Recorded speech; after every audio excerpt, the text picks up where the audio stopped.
Good evening and welcome to the Business Day. I'm Andrea Chisholm.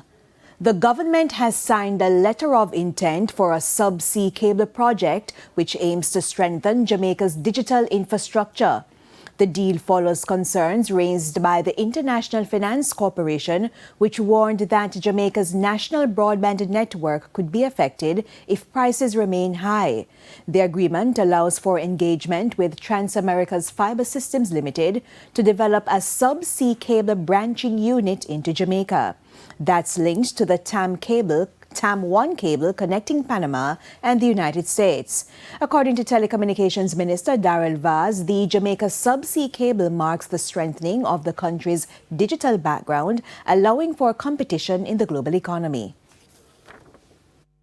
It is about ensuring high quality, resilient and affordable internet for our people.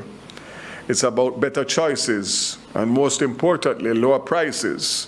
It's all about making digital access a reality for everyone, from businesses to students, from entrepreneurs to families, as well as strengthening Jamaica's connection to the world. The move is expected to increase competition in international connectivity and improve broadband affordability.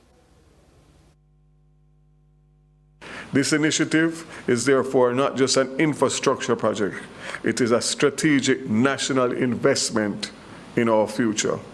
It is important to note that extending a subsea cable is not something a single country can do on its own.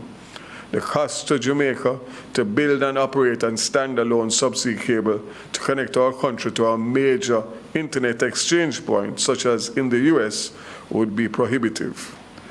The TAM1 network being built by Transamerica Fiber Systems Limited represents a unique opportunity for Jamaica to connect to a new cable system as it's nearly operational, and the branch to Jamaica could quickly add saving time and millions of dollars as the cable passes just 220 kilometers south of Jamaica.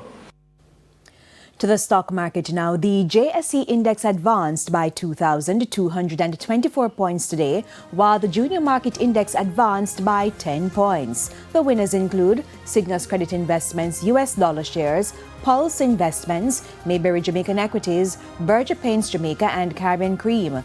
Losers include Iron Rock Insurance Company, First Rock Real Estate US dollar shares, MPC Caribbean Clean Energy US dollar shares, Palace Amusement, and 138 Student Living Jamaica Variable Preference shares. 19 stocks traded firm.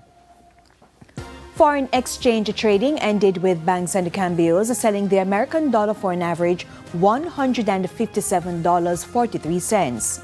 The Canadian dollar is being sold for $114.63.